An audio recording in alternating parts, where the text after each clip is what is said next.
नमस्कार। लोकप्रिय रेडियो सामुदायिक रेडियो मालाश्री 100.5 मेगाहर्ज सुनेर रेडियो शिक्षा कार्यक्रमको पर्खाइमा बस्नुभएका सम्पूर्ण विद्यार्थी भाइ बहिनीहरू, रेडियो मालाश्रीको सहकार्य र लुङ्ग्री गाउँपालिका शिक्षा शाखाको प्राविधिक सहयोगमा सञ्चालित एसी लक्षित रेडियो शिक्षा कार्यक्रममा आज गणित विषयको तेस्रो दिन म डोरबहादुर रोका उपस्थित भइसकेको छु। विद्यार्थी भाइ बहिनीहरू, तपाईहरू पनि कलम कापी लिएर तयार हुनुहोला है त। अब हामी आजको विषयवस्तुतर्फ जान्छौँ। हिजो हामीले यो मुद्रा विनिमय मनी एक्सचेन्ज का भेरी सर्ट क्वेसनहरू र मनी एक्सचेन्ज गर्दाखेरि अथवा मुद्रा विनिमय गर्दाखेरि हामीले सम्झिन पर्ने कुराहरूको बारेमा छलफल गरेका थियौं। आज म विद्यार्थी भाइ बहिनीहरूलाई सर्ट क्वेसनमा कस्ता प्रश्नहरू सोधिन्छ र कसरी हल गर्ने भन्ने बारेमा केही प्रतिनिधिमूलक इक्जाम्पलहरू उदाहरणहरू लिएर म यहाँ विद्यार्थीहरूलाई प्रश्न पार्ने प्रयास गर्नेछु। र हामीले यो मुद्रा विनिमय गर्दाखेरि चेन रुल पनि प्रयोग गर्न सक्छौं भनेका थियौं। सिधै विनिमय दरले गुणन भाग गर्न पनि सकिन्छ भनेका थियौं। तर यदि हामीले सिधै एउटा नेपाली मुद्रालाई विदेशी अथवा कुनै देशको मुद्रामा अथवा कुनै देशको मुद्रा नेपाली मुद्रामा बदल्न पर्यो भने चेन रुलको सट्टा सिधै गुणन अर्थात् भाग विनिमय दरले गर्यौं भने छोटो हुन्छ, सजिलो हुन्छ। तर एउटै प्रश्नमा दुई भन्दा बढी देशका मुद्राहरू दिएको छ भने त्यस्तो अवस्थामा अवश्य पनि चेन रुल नै प्रयोग गर्दा सजिलो हुन्छ र विद्यार्थी भाइ बहिनीहरूले त्यसरी नै अध्ययन गर्नुभएको छ होला। र अब सर्ट क्वेसनमा सबभन्दा पहिले म एउटा इक्जाम्पल लिन्छु जसमा एउटै प्रश्नमा खरिद दर पनि दिएको छ, बिक्री दर पनि दिएको छ। खरिद दर र बिक्री दर छुट्याएर मुद्रा विनिमय गर्नुपर्ने प्रश्न छ। ध्यान दिएर सुन्नु होला विद्यार्थी भाइ बहिनीहरू। प्रश्न: नेपाल राष्ट्र बैंकको मुद्रा विनिमय दर अनुसार अमेरिकी डलर 1 को खरिद दर र बिक्री दर क्रमशः नेपाली रुपैयाँ 103.72 र 104.32 छन् भने फर्स्टमा पहिलो प्रश्न, नेपाली रु 57,376 सँग कति अमेरिकन डलर साट्न सकिन्छ? तपाईले डलर 500 सँग कति नेपाली रुपैयाँ साट्न सक्नुहुन्छ पत्ता लगाउनुहोस्। म पुनः प्रश्न दोहोऱ्याउने छु, एकचोटि इंग्लिशमा हेरौं। According to money exchange rate of Nepal Rashtra Bank, the buying and selling price of $1 American are Nepalese rupees 103.72 and rupees 104.32 respectively. Then how many American dollar can be exchanged with rupees 57,376? And second question, how many Nepalese rupees can you exchange with $500? ल प्रश्न ध्यान दिएर पुनः म shortcut रूपमा यहाँ भन्न गइरहेको छु विद्यार्थी भाइ बहिनीहरू। हामीलाई प्रश्नमा दुईवटा दरहरू, दुईवटा विनिमय दर, खरिद दर $1 इक्वल टू रु नेपाली रुपैयाँ 103.72, बिक्री दर 1 डलर बराबर रु 104.32। अब यहाँ दुईवटा सब क्वेशनहरु छन्, जसमध्ये फर्स्ट क्वेशन हेरौं। नेपाली रुपैयाँ 57,376 सँग कति अमेरिकन डलर साट्न सकिन्छ? ल पहिले यो हेरौं। हामीले 76 रुपैयाँलाई अमेरिकन डलर सँग साट्न पर्ने हुन्छ र हिजो पनि भने थियौं, अघिल्लो कक्षामा पनि विनिमय दर, यो खरिद दर बिक्री दर बैंकसँग सम्बन्धित हुन्छ। हामीले 57,376 सँग अमेरिकन डलर साट्दै छौं भने अमेरिकन डलर बैंकले हामीलाई दिने हो अथवा बैंकले बेच्ने हो। तसर्थ हामीले यहाँ 57,376 लाई डलरमा बदल्दा बिक्री दरले बदल्नु पर्ने हुन्छ। तसर्थ नेपाली रुपैयाँ 57,376 इक्वल टु, अब हामीले यो नेपाली रुपैयाँलाई डलरमा बदल्दै छौं, विदेशी अन्य देशको मुद्रामा बदल्दै छौं, त्यस्तो विनिमय दरले भाग गर्नुपर्छ। 57,376 अपन 104.32 र क्याल्कुलेटरले भाग गर्यो भने इक्वल टु 550 डलर हुन जान्छ। अब त्यसपछि सेकेन्ड सब क्वेशन छ, 500 डलर सँग कति नेपाली रुपैयाँ साट्न सक्नुहुन्छ तपाईले? अर्थात 500 डलरलाई नेपालीमा बदल्नु पर्ने। 500 डलर बैंकमा साट्न गयौं भने बैंकले छ नेपाली रुपैयाँ दिने गर्छ। बैंकले किन्ने भएको हुनाले यस्तो अवस्थामा खरिद दरको प्रयोग गरिन्छ। तसर्थ 500 डलर इक्वल टु 500, अब यो बदल्दै छौं, 5 इन्टु खरिद दर थियो 103.72। अब यसलाई पनि 500 इन्टु 103.72 गुणन गरौं क्याल्कुलेटरबाट, रु 51,860।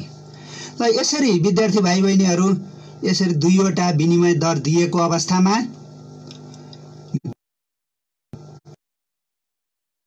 किनेको छ कि बेचेको छ बदल्दा 2000 इन्टु 11 एक सका मुनि 10, 00 काट्दिनुस् विद्यार्थी भाइ बहिनीहरु, अनि गुणन गर्यौं भने 2200 हुन जान्छ यो नेपाली रुपैयाँ। तर प्रश्नले 2000 डलर साटेर रु 2,31,000 हुन्छ भनिएको हुनाले अब प्रश्न अनुसार 2200 इक्वल टु 2,31,000 देखाउँछौं, अथवा x को भ्यालु, अब यो इक्वेसन बन्यो, x को भ्यालु निकाल्नको लागि हामी x सँग रहेको 2,200 लाई भाग गर्न लैजान्छौं। 2,31,000 अपन 2200। अब यसलाई क्याल्कुलेटरले भाग गरौं, 2,31,000 अपन 2200। सजिलोको लागि 00 काटेर भाग गर्दा सजिलो हुन्छ र यो भाग गरियो भने रु 105 हुन आउँछ। तसर्थ x को भ्यालु रु 105, जुन हामीले माथि सपोज मानिसकेका छौं 1 डलर इक्वल टु रु 100, जुन सुरुको विनिमय दर हो। तसर्थ सुरुको विनिमय दर 1 डलर इक्वल टु रु 105। ल यो अवमूल्यनसँग सम्बन्धित भयो। अब यस्तै प्रकारको अघि मूल्यन आयो अथवा विदेशी मुद्रा अवमूल्यन अथवा अघि मूल्यन आयो भने पनि विद्यार्थी भाइ बहिनीहरूले कतिखेर जोड्ने अथवा कतिखेर घटाउने, विनिमय दर वृद्धि गर्ने कि विनिमय दर कम गर्ने भन्ने कुरालाई ध्यान दिनु होला। ल अर्को इक्जाम्पलतिर जान्छु म फेरि।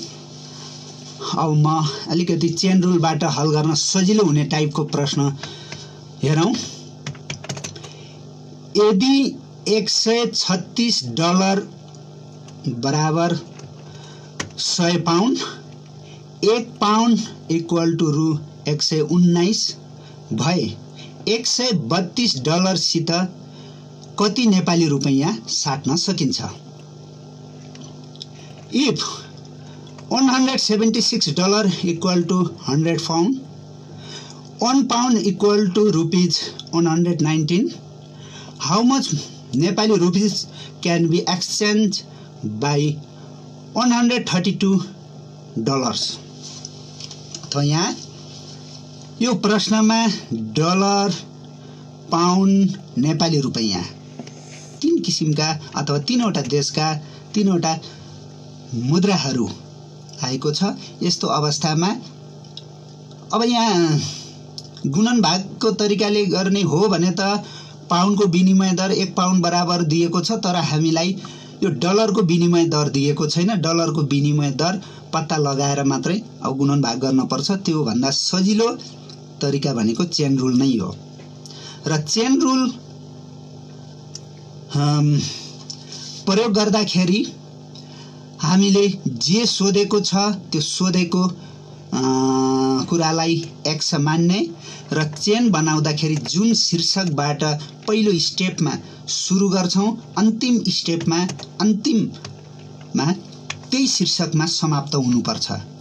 र पहिलो चरणको दायाँतर्फ जुन शीर्षक छ दोस्रो चरणको बायाँतर्फ त्यही शीर्षक हुनुपर्छ। तसर्थ म यसलाई चेन रुलमा राखेर भन्छु। विद्यार्थी भाइ बहिनीहरू ध्यान दिएर सुन्नु होला। $176 इक्वल टु 100 पाउन्ड, यहीँबाटै सुरु गरौँ। जुनबाट सुरु गर्दा पनि हुन्छ, सुरुमा मानेर सुरु गर्दा पनि हुन्छ। र यहाँ डलरबाट सुरु गर्यौं र पाउन्ड आयो। अब दोस्रो चरणमा जाउँ। पाउन्डबाट सुरु हुनुपर्छ। प्रश्नमा पाउन्ड भएको हेर्नुहोस्। 1 पाउन्ड इक्वल टु रु 119 छ। 1 पाउन्ड इक्वल टु रु 119 दोस्रो चरणमा लेखिदिनुस्। अब रुपैयाँ आयो यहाँ शीर्षक। तेस्रो चरणमा रुपैयाँ भएको खोज्नुस्। अब माथि प्रश्नमा छ $132 सित कति रुपैयाँ साट्न सकिन्छ? रुपैयाँ थाहा भएन, त्यसैले मान्न पर्यो रु 100 बराबर $332 मानौं। अब यसरी 3 स्टेपमा हामीले चेन बनायौं। जुन सुरुमा डलर $176 शीर्षकबाट सुरु गरेका थियौं, अन्तिममा डलर आयो। हाम्रो चेन पुरा भयो। अब चेन रुलबाट बराबरदेखि बायाँतर्फका संख्याहरूलाई मानहरूलाई गुणन गर्नुस्। 176 गुणन 1 गुणन x, जुन $176 1 पाउन्ड 100 रुपैयाँ थियो, त्यो पुरै गुणन गर्यौं। बराबर अब दायाँतर्फका गुणन गरौँ। 100 गुणन 119 गुणन 132। अब गुणन गर्यौं भने 176 1 र 100 गुणन गर्दा यो इक्वेसन भएको छ। और 176 100 इक्वल टु अब दायाँतर्फ 100 119 र 132 गुणन गरौँ। यो गुणन गर्दा 15,70,800 भयो। अब x को भ्यालु निकाल्नको लागि 176 भाग गर्न लगाऊ। x इक्वल टु 15,70,800 दायाँतर्फ थियो अपन 176। अब क्याल्कुलेटरले भाग गरौँ। 15,70,800 भागा 176 अनि भाग गरियो भने रु 8,925। x को मान आयो। x हामीले माथि $132 बराबर x मान्या थियौं, त्यसैले यो $132 बराबरको नेपाली रुपैयाँ हो। त्यसैले हामी भन्न सक्छौं $132 सँग रु 8925 साट्न सक्छौं। यसरी अन्य एक्जाम्पलहरु पनि विद्यार्थी भाइ बहिनीहरुले हल गर्नु होला। र पुनः फेरि म एउटा कमिसन भएको प्रश्न, कमिसन रहेको प्रश्न पनि विद्यार्थी भाइ बहिनीहरुलाई एउटा एक्जाम्पल गराउन गइरहेको छु। प्रश्न ध्यान दिएर सुन्नु होला। रु 4,40,000 लाई अमेरिकन डलरमा साट्दा, रु 4,40,000 लाई अमेरिकन डलरमा साट्दा 4% कमिसन दिनुपर्छ। यदि $1 बराबर रु 105.60 भए कति अमेरिकन डलर प्राप्त गर्न सकिन्छ? 4% commission should be paid to exchange 4,40,000 rupees into dollar. If $1 equal to rupees 105.60, then how much US dollar can be received? ल प्रश्न हामीले यहाँ 4,40,000 नेपाली रुपैयाँलाई अमेरिकन डलरमा साट्नु पर्ने छ, तर 4% कमिसन दिनुपर्छ। विद्यार्थी भाइ बहिनीहरुले अब विभिन्न तरिकाले गर्नुभएको होला, म एउटै तरिकाबाट गर्दिन्छु। तर पनि हामीले यो कमिसन बाफतको रकम सुरुमै छुट्याएर अमेरिकन डलरमा पनि साट्न सक्छौं, अथवा 4,40,000 बाट कमिसन रकम निकालेर त्यो कमिसन छुट्याउने, बाँकी रकम मात्रै डलरमा साट्न पनि सकिन्छ, जुन कमिसन दिन पर्ने रकम छुट्याउने। अथवा यो 4% कमिसन बुझाउन पर्ने भएको हुनाले अब यो साट्ने बैंक अथवा कुनै एजेन्टले 4% कमिसन लिने हुनाले उसले विनिमय दर नै 4% बढाएर पनि साट्न सक्छ, तसर्थ विनिमय दर पनि बढाउन सकिन्छ 4% ले। तर सबै प्रश्न सजिलोको लागि विद्यार्थी भाइ बहिनीहरु पहिले हामीले यसलाई विनिमय गरिहालौं, अनि विनिमय गरिसकेपछि अन्तिममा बल्ल कमिसन रकम निकालेर कमिसन रकम छुट्याएर छुट्यायौं भने हामीले प्राप्त गर्ने डलर निकाल्न सक्छौं। यसरी पनि गर्न सकिन्छ र सजिलोको लागि अन्तिममै कमिसन रकम छुट्याउँ। यहाँ हामीलाई विनिमय दर दिएको छ $1 = नेपाली रुपैयाँ 105.60, 105 रुपैयाँ 60 पैसा।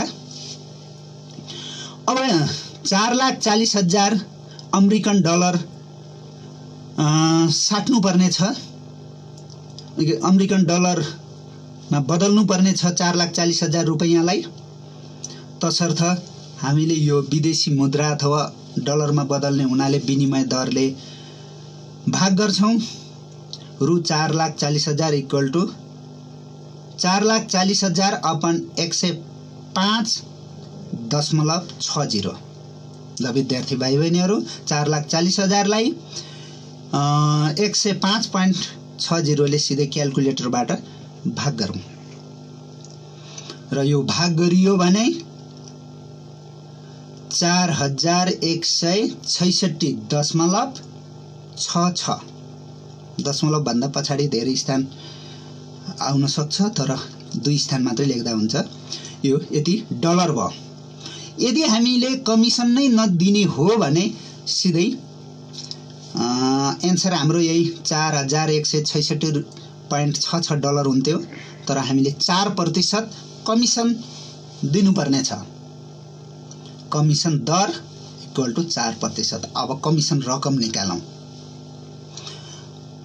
अब कमिसन रकम यही डलरबाटै जति हामीले विनिमय गरेर साटेर प्राप्त गरेका छौं डलर, त्यसैबाट कटाउने गरिन्छ कमिसन र कमिसन रकम इक्वल टु $4166.66 को 4%। अब को ठाउँमा इन्टु प्रतिशत हटाउँदा 100 4166.66 इन्टु 4 का मुनि 100 काट्न अलिकति हर अंश कटाउन गाह्रो छ, त्यसैले अंश गुणन गर्नुस्। 4 ले 4166.66 लाई गुणन गर्नुस् र त्यसपछि अपन 100 भाग गर्नुस् र भाग गरिसकेपछि $166.66 यो हो कमिसन। हामीले 4,40,000 साट्न गएका थियौं, त्यो साट्दाखेरि हामीले 4,4166.66 प्राप्त गर्नुपर्ने हो, तर कमिसन तिर्न पर्ने भयो हामीले $166.66।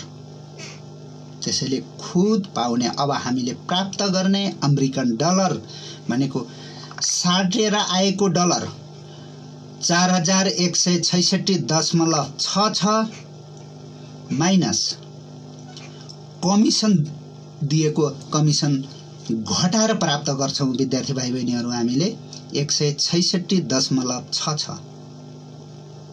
अब यो घटायौं भने $4000। यसरी कमिसन रकम पत्ता लगाउन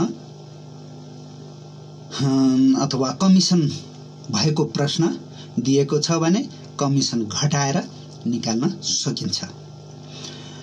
र यो कमिसनसँग सम्बन्धित भयो। मैले प्रतिनिधिमूलक रूपमा प्रश्न भनेको थिएँ विद्यार्थी भाइ बहिनीहरु, खरिददार र बिक्री दरसँग सम्बन्धित एउटा हल गर्यौं। अवमूल्यन अघि मूल्यन सम्बन्धी, धेरै मुद्राहरू भएको अवस्थामा चेन रुलसँग सम्बन्धित र त्यस्तै किसिमबाट कमिसन समावेश भएको सर्ट क्वेशन भयो भने यसरी हल गर्नु होला। अरु थप एक्जाम्पलहरू विद्यार्थी भाइ बहिनीहरूले प्र्याक्टिस गर्दै जानु होला। र अब हामी जान्छौं लङ क्वेशनहरुतिर।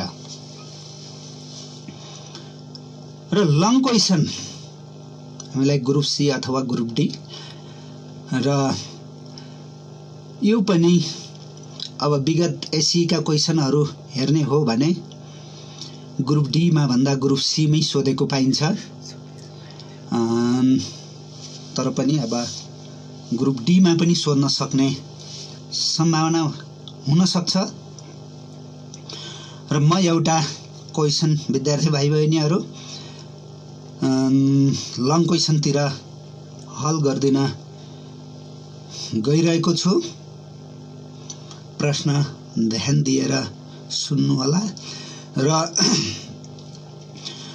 प्रश्न सुन्दाखेरि विद्यार्थी भाइ बहिनीहरूले पनि दिएका कुराहरू छिटो छिटो टिप्पण गर्नुभयो भने प्रश्न बुझ्न, हल गरेको बुझ्न सजिलो हुन्छ। र एकजना व्यापारीले, प्रश्न ध्यान दिएर सुन्नु होला, एकजना व्यापारीले 1 pound sterling 1 pound equal to रु 140 को दरले 140 को दरमा रु 8,40,000 पाउन्ड स्टर्लिङ साट्यो। एकजना व्यापारीले 1 पाउन्ड इक्वल टु नेपाली रुपैयाँ 140 को दरमा रु 8,40,000 पाउन्ड स्टर्लिङ साट्यो। एक दिन पछि नेपाली मुद्रा 5% ले अघि मूल्यन भयो र उक्त दिनमा उसँग भएका पाउन्ड पुनः नेपाली मुद्रामा साट्दा उसलाई कति नाफा वा नोक्सान हुन्छ। A businessman exchanges rupees 8,40,000 into pound sterling at the rate of 1 pound equal to rupees 140. After one day, Nepalese currency is revaluated by 5% and he exchanges the pound which he had into Nepalese currency again. What is his gain or loss? Profit or loss? विद्यार्थी भाइ बहिनीहरू, यो गत साल एससीमा सोधेको प्रश्न पनि हो र यहाँ सुरुमा एकजना व्यापारीले 8,40,000 रुपैयाँलाई पाउन्ड स्टर्लिङमा साट्छ अघिल्लो दिन, अनि एक दिन पछि उसले साटेको एक दिन पछि नेपाली मुद्रा अघि मूल्याङ्कन हुन्छ, रिभ्यालुएसन हुन्छ, अनि रिभ्यालुएसन भएपछि फेरि उसले त्यो पाउन्ड पुरैलाई नेपाली मुद्रामा साट्छ दोस्रो दिन, त्यही अब घट जुन नेपाली मुद्रा अघि मूल्याङ्कन भएको दिन। र यो कारोबारमा यो सटैमा यो जुन विनिमय प्रक्रियामा त्यो व्यापारीलाई नाफा भयो कि नोक्सान भयो? र विद्यार्थी भाइ बहिनीहरू, नाफा नोक्सान भएको हुनाले नाफा नोक्सानको हिसाब गर्दाखेरि हामी क्रय मूल्य र बिक्री मूल्यको कुरो गर्छौं र त्यसरी क्रय मूल्य र बिक्री मूल्यकै सूत्र प्रयोग गर्नु छ भने पाउन्ड स्टर्लिङ किन्नु र बेच्नुलाई सम्झिनु होला विद्यार्थी भाइ बहिनीहरू। र सुरुमा 8,40,000 पाउन्ड स्टर्लिङ उसले व्यापारीले साट्छ। त्यो साट्नु भनेको 8,40,000 रुपैयाँमा पाउन्ड स्टर्लिङलाई उसले किन्छ अथवा आफूले प्राप्त गर्छ। आफूसँग नेपाली रुपैयाँ छ, पाउन्ड स्टर्लिङ लिनु भनेको उले किन्नु हो। तसर्थ त्यो 8,40,000 रुपैयाँलाई क्रय मूल्य मान्नु होला। CP equal to 8,40,000। अब यो पाउन्ड स्टर्लिङ उले कति किन्यो त? उसको किनेको मूल्य त 8,40,000 भयो। 8,40,000 मा कति पाउन्ड स्टर्लिङ किन्यो भन्नको लागि अब सुरुको विनिमय दर अघिल्लो दिन त अघि मूल्याङ्कन भएको छैन। 1 पाउन्ड स्टर्लिङको 140 का दरले विद्यार्थी भाइ बहिनीहरू यसलाई यो जुन 8,40,000 लाई पाउन्ड स्टर्लिङमा साट्नु होला अथवा बदल्नु होला। रु 8,40,000 बराबर, अब हामीले यो त पाउन्डमा साट्दै छौं, तसर्थ पाउन्डमा साट्न पर्ने भएको हुनाले हामीले अब यसलाई विनिमय दरले भाग गर्छौं। 8,40,000 अपन 140 अनि क्याल्कुलेटरबाट भाग गरौं विद्यार्थी भाइ बहिनीहरू। र 140 ले भाग गर्दाखेरि 6,000 आयो। यो पाउन्ड स्टर्लिङ भयो। अब उले पाउन्ड स्टर्लिङ 6,000 किनेको रहेछ। अब त्यो पाउन्ड स्टर्लिङ अर्को दिन एक दिन पछि अघि मूल्याङ्कन भएको छ नेपाली मुद्रा, अनि त्यो सबै उसले फेरि नेपाली मुद्रामा साट्छ अथवा त्यो पाउन्ड स्टर्लिङलाई उसले बेच्छ।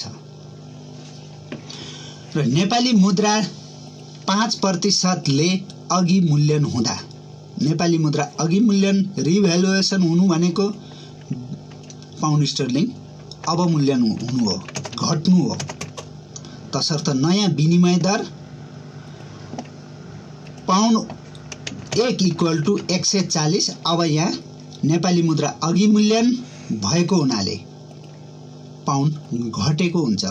तसर्थ माइनस 140 को 5%।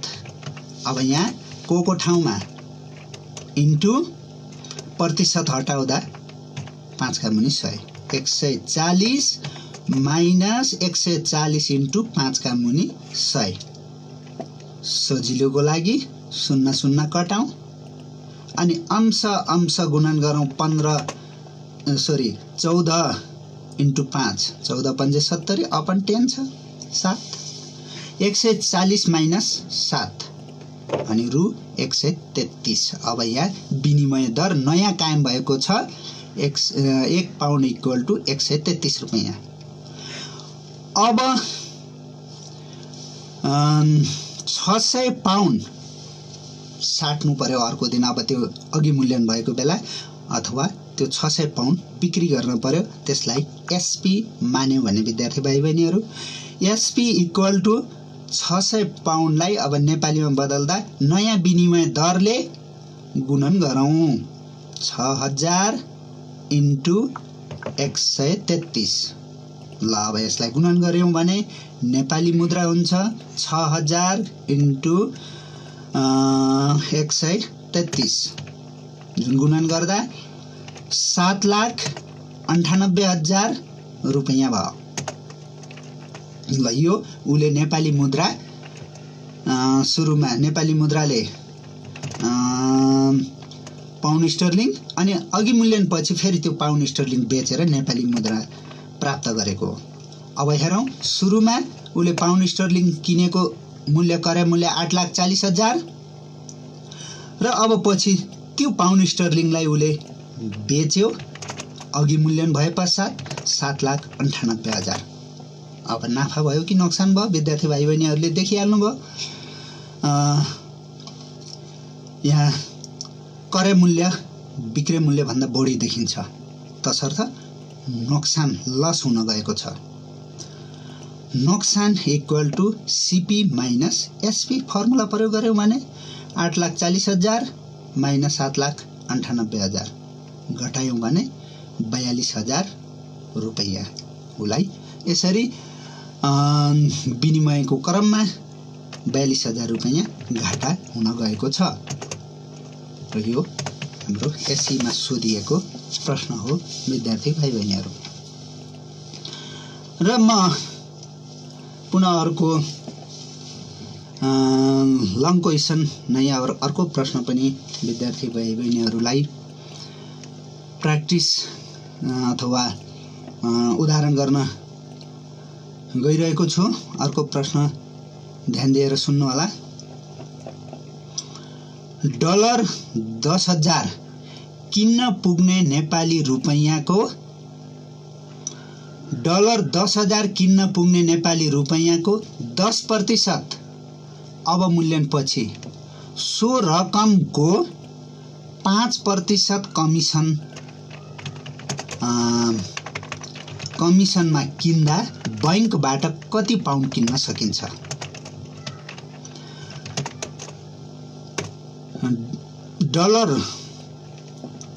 $10,000 किन्न पुग्ने नेपाली रुपैयाँको 10% अवमूल्यन पछि सो रकमको 5% कमिसनमा किन्दा बैंकबाट कति पाउन्ड किन्न सकिन्छ? र यसको विनिमय दर दिएको छ। $1 इक्वल टु रु 106, 1 पाउन्ड इक्वल टु रु 156। What amount of pound sterling after devaluating Nepalese currency by 10% and 5% of amount as a commission can be brought by the amount which can buy $10,000 from a bank?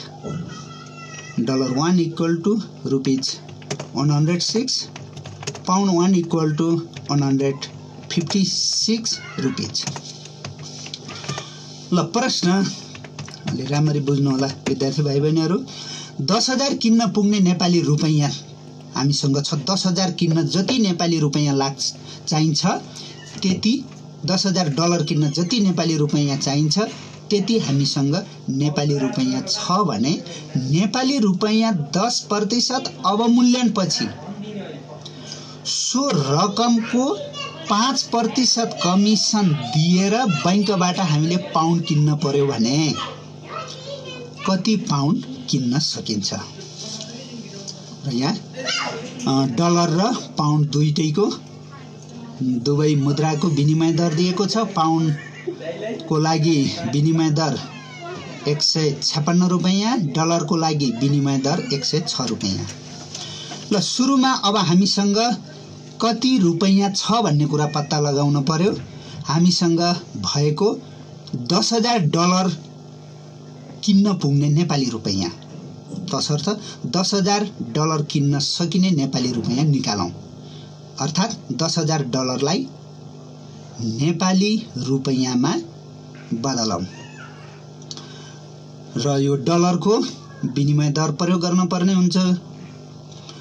$10,000 बराबर, अब यसलाई नेपालीमा बदल्दा 10,000 into विनिमय दर छ $1 = 106 into 106 ले गुणन गरौँ र 10,000 लाई 106 ले गुणन गर्दा अब यो हुन्छ 10,60,000। तसर्थ हामीसँग $10,000 किन्न पुग्ने नेपाली रुपैयाँ भनेको 10,60,000 नेपाली रुपैयाँ हो। अब यसले हामीले पाउन्ड स्टर्लिङ किन्नु छ तर नेपाली मुद्रा अवमूल्यन भएपछि, अनि त्यसमा कमिसन पनि दिनुपर्ने छ हामीले।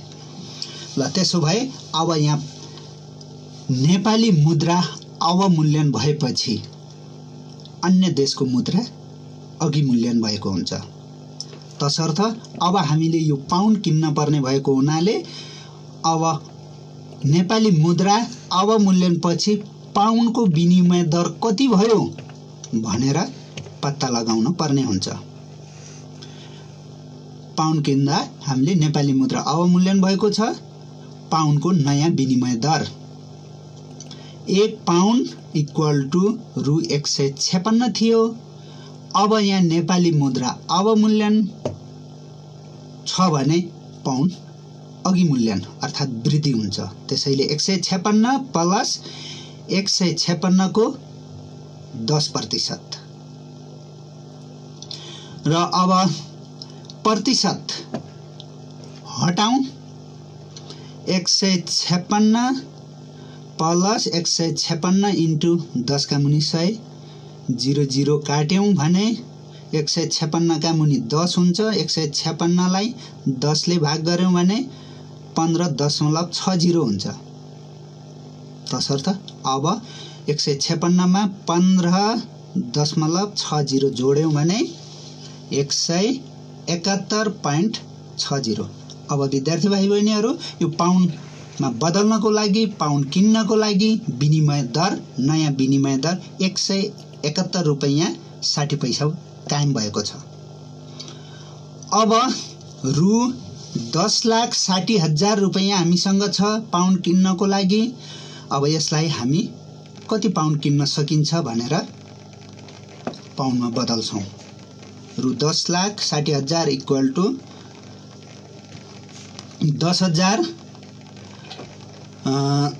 10,60,000 अपन 171.60 भाग गरौं।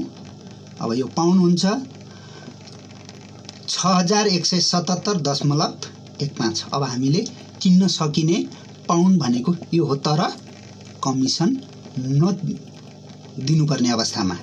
तर यहाँ त 5% कमिसनमा त्यो पाउन्ड किन्ने हो विद्यार्थी भाइ बहिनीहरु। तसर्थ यो पाउन्डबाट हामीले सर्ट क्वेशनमा हल गरे जस्तै फेरि हामीले कमिसन पत्ता लगाउँछौं यो पाउन्डको।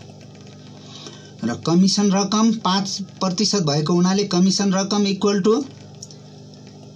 6177.15 को 5% को ठाउँमा इन्टु प्रतिशत हटायौं भने 6177.15 इन्टु 5 का मुनि 100।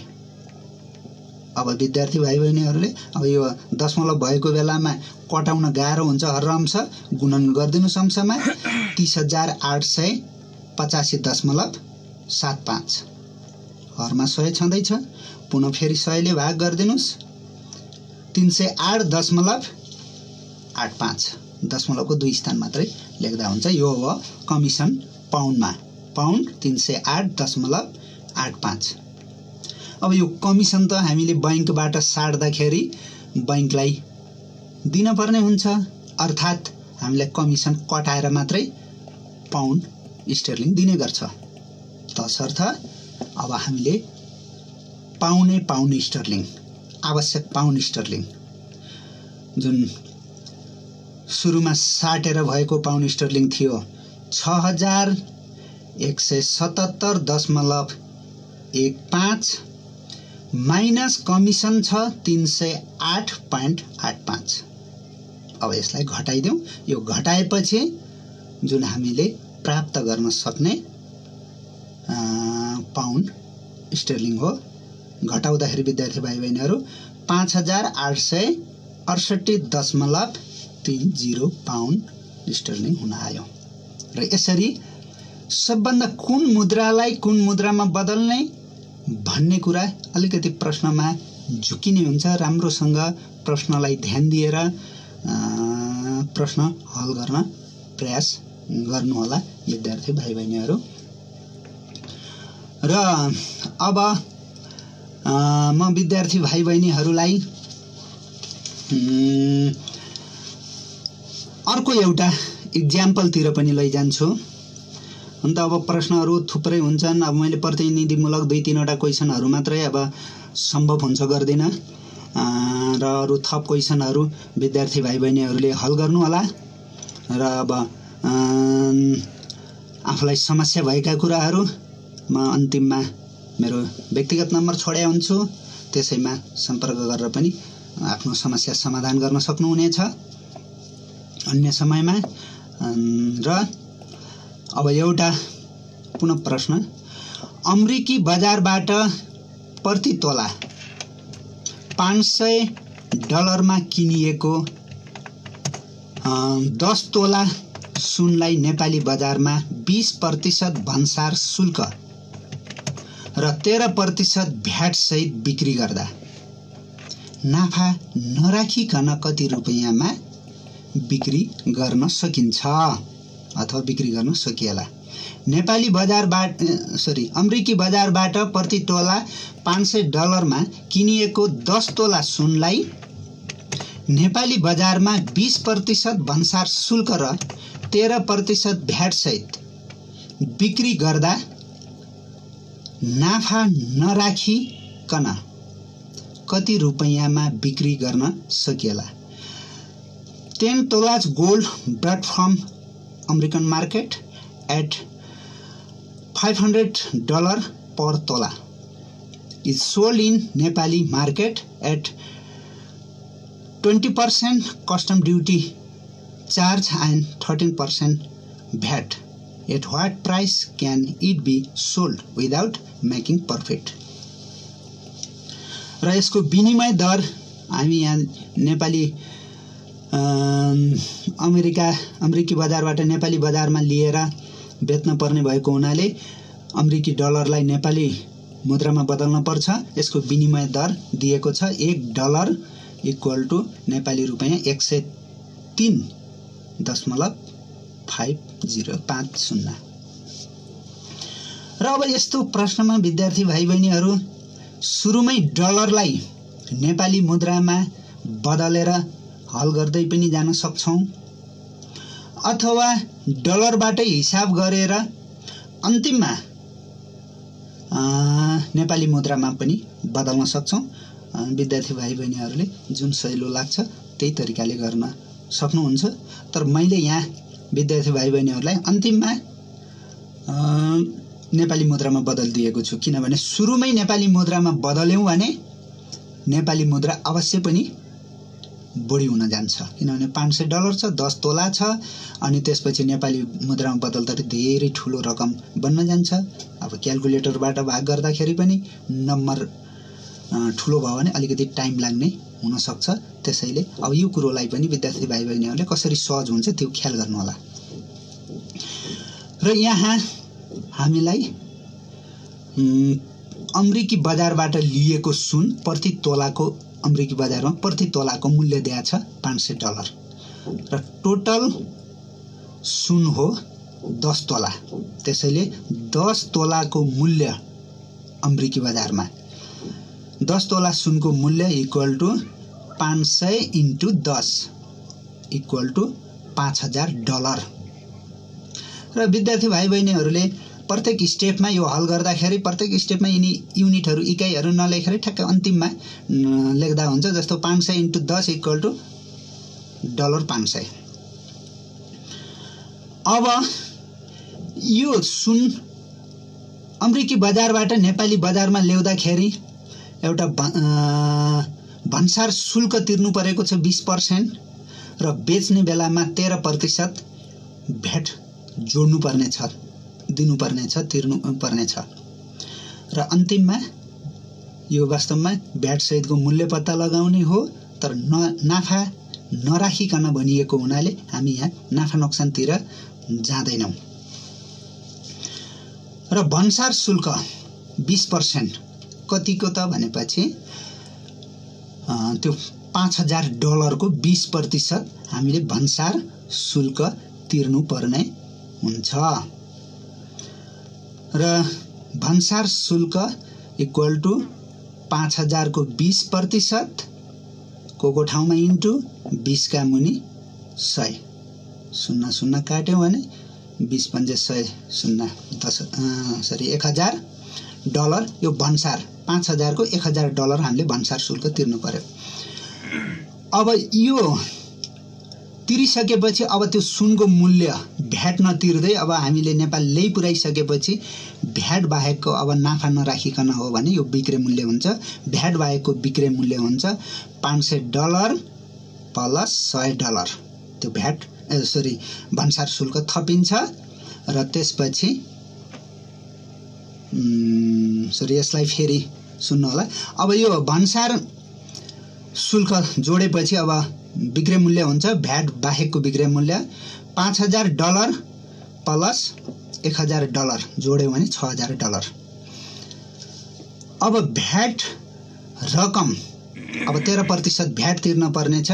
भ्याट रकम = अब यही भ्याट बाहेकको $6000 को 13%, $6000 को 13%, 6000 × 13 का मुनि 100, 00 काट्दिनुस् अनि 60 र 13, 13 छक्का 78, $780 भ्याट रकम भयो।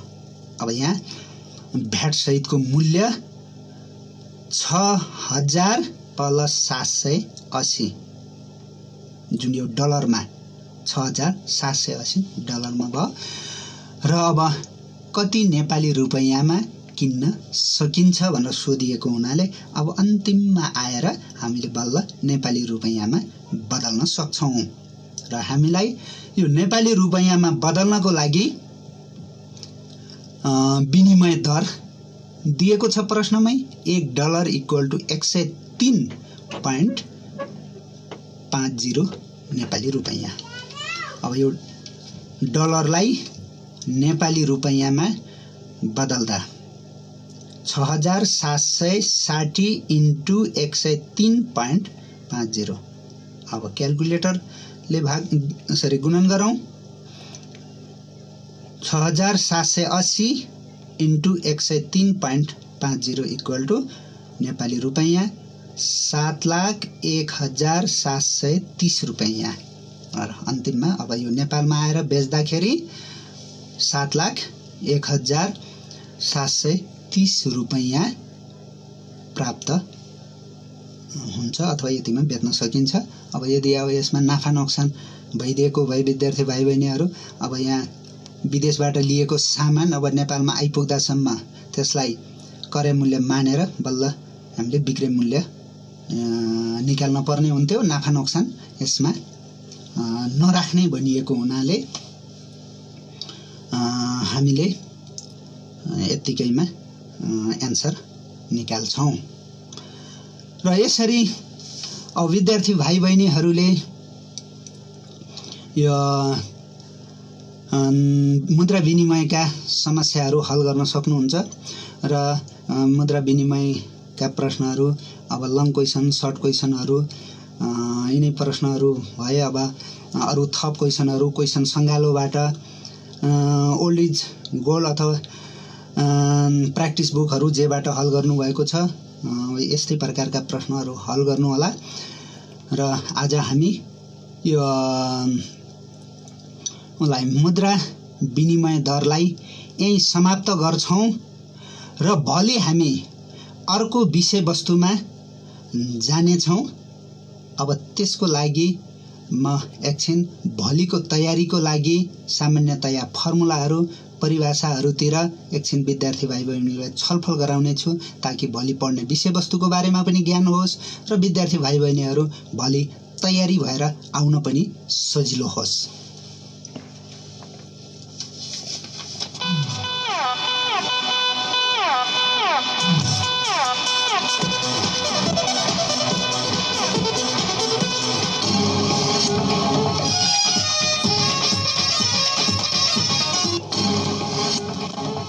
अब विद्यार्थी भाइ बहिनीहरू योभन्दा अगाडि हामीले यो मुद्रा विनिमयको बारेमा केही इक्जाम्पलहरू लिएर छलफल गरेका थियौं र आज अलिकति समय बाँकी रहेको हुनाले म विद्यार्थी भाइ बहिनीहरू भोलिको लागि तयारी हुनुहोला र भोलि के पढाउनुहुन्छ सरले अथवा कुन विषयवस्तुमा जान्छौं भन्ने पनि जानकारी होस् भन्नको लागि म विद्यार्थी भाइ बहिनीहरूलाई अलिकति भोलिको तयारीतिर लैजान्छु र भोलि हामी विद्यार्थी भाइ बहिनीहरू चक्रीय ब्याज कम्पाउन्ड इन्ट्रेस्ट पढ्नेछौँ तसर्थ अथवा त्यसको लागि हिसाबहरू गर्नेछौँ। विद्यार्थी भाइ बहिनीहरू अलिकति अब एक्सरसाइज हेरेर तयारी गरेर समस्या भएका प्रश्नहरू स्टुडियोमै सोध्न पनि सक्नुहुनेछ, तयारी हुनुहुनेछ। त्यसैले पनि म विद्यार्थी भाइ बहिनीहरूलाई अलिकति भोलिको बारेमा जानकारी गराउँदैछु। दोस्रो क्लासको लागि अथवा भोलिको क्लासको लागि अब हामीले यो ब्याज चक्रीय ब्याज पढ्दाखेरि हामीले यो ब्याज सम्बन्धी केही शब्दावलीहरू पदावलीहरू सम्झिन पर्ने हुन्छ विद्यार्थी भाइ बहिनीहरू। र यो चक्रीय ब्याज अथवा समग्र रूपमै ब्याजै भनौँ, ब्याज हामी साधारण ब्याज र चक्रीय ब्याज भनेर पढिरहेका हुन्छौँ। त्यसैले यो ब्याजमा सावा अथवा मूलधन प्रिन्सिपल आएको हुन्छ जसलाई हामी पी ले जनाउँछौँ र समय आएको हुन्छ जसलाई नम्बर अफ इयर वर्षहरूको सङ्ख्या भनेर एनले पनि जनाउने गरिन्छ। समय टाइम भनेर टीले पनि जनाइन्छ र विद्यार्थी भाइ बहिनीहरूले ध्यान दिनुहोला, समय जहिले पनि वर्षमा हुनुपर्छ, महिनामा दिनमा आएको छ भने पनि वर्षमा बदल्नु होला। र ब्याज दर रेट अफ इन्ट्रेस्ट र यो यसलाई हामी रेट आर ले जनाउँछौँ र यो जहिले पनि ब्याज दर प्रतिशतमा प्रति वर्ष वार्षिक सयकडा प्रतिशतको रूपमा व्यक्त भएको हुनुपर्छ, पर्सेन्ट प्रति एनमको रूप पर एनमको रूपमा हुनुपर्छ। र मिश्रधन जुन हामी ब्याजलाई सावासँग जोडेपछि आउने रकम भन्छौँ, एमाउन्ट ए ले जनाउँछौँ र ब्याज जसलाई इन्ट्रेस्ट आई ले जनाउँछौँ। र सामान्यतया विद्यार्थी भाइ बहिनीहरू ब्याज दुई प्रकारको हुन्छ। यहाँ विद्यार्थी भाइ बहिनीहरूलाई जानकारी भएकै कुरो हो, कम्पाउन्ड इन्ट्रेस्ट र सिम्पल इन्ट्रेस्ट, साधारण ब्याज र चक्रीय ब्याज। साधारण ब्याज सिम्पल इन्ट्रेस्ट विद्यार्थी भाइ बहिनीहरू एउटै प्रश्नमा दुवै प्रकारको ब्याज भएको हुनाले ब्याज छुट्याउन सजिलो होस् भन्नको लागि साधारण ब्याजलाई सिम्पल इन्ट्रेस्ट एसआई र चक्रीय ब्याज कम्पाउन्ड इन्ट्रेस्टलाई सीआई ले जनाउन सकिन्छ। र यसरी साधारण ब्याज र चक्रीय ब्याजको लागि फर्मुलाहरू सम्झिन पर्ने हुन्छ विद्यार्थी भाइ बहिनीहरू। र विद्यार्थी भाइ बहिनीहरूले फर्मुला पढिसक्नु भएको पनि छ। मैले भोलिको तयारीको लागि आज यो चक्रीय ब्याजको लागि, किनभने हामी अब एसई को पूर्व तयारीमा छौँ, धेरै विषयवस्तु पाठहरूतिर भन्दा पनि इक्जाम्पलतिर जान्छौँ। त्यसैले म सर र फर्मुलाहरूतिर गएर भोलि विषयवस्तु अथवा प्रश्नहरू समाधानतिर र विद्यार्थी भाइ बहिनीहरूको समस्यातिर मात्रै जान सजिलो होस् भनेर मैले आज अलिकति समय बचाएर विद्यार्थी भाइ बहिनीहरूलाई यतातिर लैजाँदैछु। र साधारण ब्याज प्रणाली अनुसार हिसाब गर्दाखेरि प्रयोग गरिने सूत्रहरू विद्यार्थी भाइ बहिनी, साधारण ब्याज SI equal to PTR upon 100। SI निकाल्न पर्यो भने SI equal to PTR upon 100। र त्यसपछि अब साधारण ब्याज प्रणाली अनुसार मिश्रधन निकाल्न पर्यो भने साधारण मिश्रधन SA equal to Sama plus ब्याज P प्लस SI। ल यो फर्मुला हामीलाई साधारण ब्याजका हिसाबहरू गर्दाखेरि प्रयोग हुने फर्मुला हुन्। र अब चक्रीय ब्याजमा जान्छौँ विद्यार्थी भाइ बहिनीहरू, जसलाई हामी मिश्र ब्याज, मिश्रित ब्याज, कम्पाउन्ड इन्ट्रेस्ट पनि भन्छौँ। र हाम्रो पाठ्यक्रमले दुई प्रकारको चक्रीय ब्याज उल्लेख गरिदिएको छ। यो वार्षिक चक्रीय ब्याज इयरली कम्पाउन्ड इन्ट्रेस्ट र अर्धवार्षिक चक्रीय ब्याज हाफ इयरली कम्पाउन्ड इन्ट्रेस्ट। यो दुई किसिमको ब्याजहरू उल्लेख गरिएको छ र हामी तिनै ब्याजहरूको बारेमा हिसाबहरू गर्नेछौँ र फर्मुला एकचोटि स्मरण गरौँ। सुरुमा जाउँ वार्षिक चक्रीय ब्याज प्रणाली अनुसार वार्षिक चक्रीय ब्याजको हिसाबमा। र एउटा फर्मुला वार्षिक चक्रीय मिश्रधन, पहिले सुरुमा मिश्रधन निकाल्न सजिलो हुन्छ विद्यार्थी भाइ बहिनीहरू। वार्षिक चक्रीय मिश्रधन compound amount CA equal to P times P गुणन, यहाँनिर कोष्ट सुरु गर्नु होला विद्यार्थी भाइ बहिनी, 1 प्लस R/100 को whole power T, 1 plus R/100 को होल पावर T, 1 अलग R/R को मात्रै अपन 100। र अब मिश्रधन भनेको सामा र ब्याजको एकमुष्ट रकम हो, त्यसैले वार्षिक चक्रीय ब्याज CI equal to CA minus P, तसर्थ CI इक्वल टु CA को ठाउँमा हामी P टाइम्स 1 प्लस R/100 को whole power T minus P, र विद्यार्थी भाइ बहिनीहरूले यत्तिकै माइनस P अलग्गै राखेको फर्मुला पनि प्रयोग गर्न सक्नुहुन्छ, अथवा P लाई कमन लिएर फर्मुला पनि प्रयोग गर्न सक्नुहुन्छ। P लाई कमन लिएर फर्मुला प्रयोग गर्नुभयो भने P कमन लिएपछि अर्को ठुलो कोष्ट प्रयोग गरिदिनु होला, किनभने भित्र होल पावरमै सानो कोष्ट प्रयोग भइसकेको छ। CI equal to P times 1 plus R/100 को होल पावर T माइनस 1, यतिलाई P बाहेक यतिलाई अर्को ठुलो कोष्टमा राख्नु होला। र अब त्यसपछि अर्धवार्षिक चक्रीय ब्याज प्रणाली अनुसार अर्धवार्षिक चक्रीय ब्याज प्रणाली अनुसार पुनः यो चक्रीय मिश्रधन नै निकाल्न पर्यो भने अर्धवार्षिक चक्रीय मिश्रधन हामीले CA ले नै जनाउँछौँ। CA equal to P times 1 plus R/200, माथि R/100 प्रयोग गर्थ्यौँ भने यहाँ R/200 होल पावर 2T, वार्षिकमा T, अर्धवार्षिकमा 2T, ट्वाइस T। र त्यसपछि अर्धवार्षिक चक्रीय ब्याज अनुसार CI निकाल्नको लागि CI equal to CA minus P, अघि जस्तै, अर्थात् CI equal to P times कोष्टमा 1 प्लस R/200 को whole power 2T minus P। P अलग्गै राखेर पनि सल्भ गर्न सक्नुहुन्छ विद्यार्थी भाइ बहिनीहरू, र P कमन लिएर पनि हल गर्न सक्नुहुन्छ। र P कमन लिएको अवस्थामा CI इक्वल टु P, ठुलो कोष्टभित्र लेख्नु होला, 1 प्लस R/200 को होल पावर 2T माइनस 1। र विद्यार्थी भाइ बहिनीहरू यो त भयो चक्रीय ब्याज र साधारण ब्याज। चक्रीय ब्याज पनि दुवै प्रकारको, यो ब्याजका फर्मुलाहरू मैले भोलिको लागि विद्यार्थी भाइ बहिनीहरू रेडी हुनु होला। र त्यसपछि यो चक्रीय ब्याजसँग फेरि जनसङ्ख्या वृद्धि र मिश्र ह्रास पनि सम्बन्धित नै हुन्छन्। फर्मुला विद्यार्थी भाइ बहिनीहरूले सम्झिरहनु भएको छ, त्यतातिर पनि हेर्दै गर्नु होला। र भोलिको कक्षामा पुनः म आउने छु। अब